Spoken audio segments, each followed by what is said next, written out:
Komisi Pemberantasan Korupsi mendalami adanya dugaan aliran dana korupsi tersangka mantan Menteri Pertanian Syahrul Yassin Limpo kepada Partai Nasdem dan juga sejumlah pihak lain. Hal ini diungkap Wakil Ketua KPK Johannes Tanak dalam konferensi pengumuman penetapan tersangka dugaan pemerasan dan gratifikasi Kementan Syahrul Yassin Limpo. KPK menyebut bakal mendalami dugaan aliran dana korupsi Yassin Limpo ke Partai Nasdem dan juga sejumlah pihak lain tanpa terkecuali dengan menggandeng PPATK. Terakhir ya, saya kira ya, sudah ya. Cukup. Berindik kapan, sebagai saksi dan sebagai tersangka apakah ada aliran dana ke Nasdem, ada aliran dana ke Nasdem, itu nanti masih didalami lagi, ya. Tidak ada pengecualian kepada siapapun ya, sepanjang memang kita memiliki bukti bahwa memang ada aliran dana hasil korupsi mengalir ke situ. Nanti kita juga akan tetap kerjasama dengan PPATK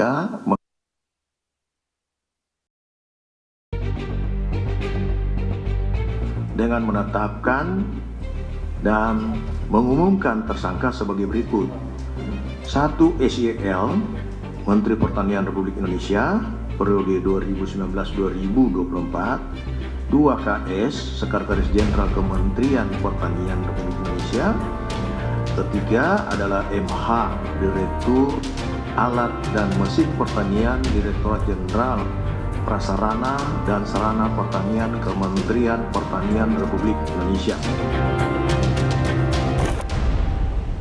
Komisi Pemberantasan Korupsi KPK Rabu malam resmi menetapkan mantan Menteri Pertanian Syahrul Yassin Limpo sebagai tersangka kasus dugaan korupsi di Kementerian Pertanian. KPK mengungkap korupsi yang dilakukan Syahrul CS berupa pungutan atau penarikan sejumlah uang mulai dari 4 hingga 10.000 dolar Amerika Serikat dari ASN di Kementerian Pertanian yang harus disetorkan setiap bulannya kepada Syahrul. Tepat 1 pekan yang lalu, melalui Kementerian Sekretariat Negara, Syahrul Yassin Limpo menyerahkan surat pengunduran dirinya.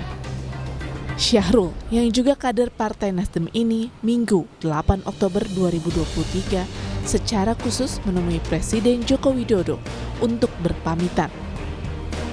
Syahrul pun mengatakan langkah mundur dari jabatannya sebagai Menteri Pertanian ini agar bisa fokus menghadapi dugaan korupsi yang menyeret namanya dan ia siap menghadapinya.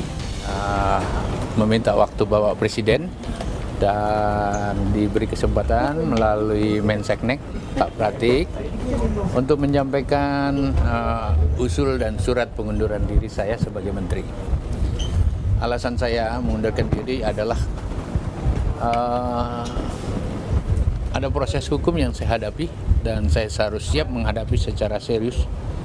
Walaupun saya berharap jangan ada stigma dan presumption of innocence, maksudnya menghakimi saya dulu, karena tentu biarkanlah proses hukum berlangsung dengan baik dan saya siap hadapi. Di sisi lain, Ketua Umum Partai Nasdem Surya Paloh mengakui kasus dugaan korupsi yang menimpa kadernya ini sedikit banyak akan ada pengaruhnya terhadap elektabilitas Partai Nasdem serta pasangan bakal Capres dan Cawapres Anies Baswedan Muhaimin Iskandar. Pastilah ada pengaruhnya pada elektabilitas partai. Dan juga amin pasangan yang didukung oleh Nasdem, Bung Anies dan Bung Muhaimin Iskandar. Pasti ada. Sementara itu berbeda dengan bakal Cawapres Koalisi Perubahan Muhaimin Iskandar yang meyakini kasus yang dihadapi Syahrul Yassin Limpo tidak akan berpengaruh pada elektabilitas dirinya dan Anies Baswedan di kontestasi Pilpres 2024. Ya tentu kasus itu urusan masing-masing pribadi, tanggung jawab masing-masing dan tentu tidak akan berpengaruh kalau itu menjadi tanggung jawab masing-masing. Yang kedua, yang paling penting adalah penegakan hukum. Penegakan hukum yang fair tidak akan mempengaruhi apapun. Tapi lebih berat nggak sih Caimin? Enggak. Dengan adanya ini? Enggak dengar. Dugaan korupsi menteri dari partai politik kerap menyisakan tanya soal aliran dana. Mungkinkah uang hasil korupsi mengalir ke ruang fraksi? Tim Liputan Kompas TV.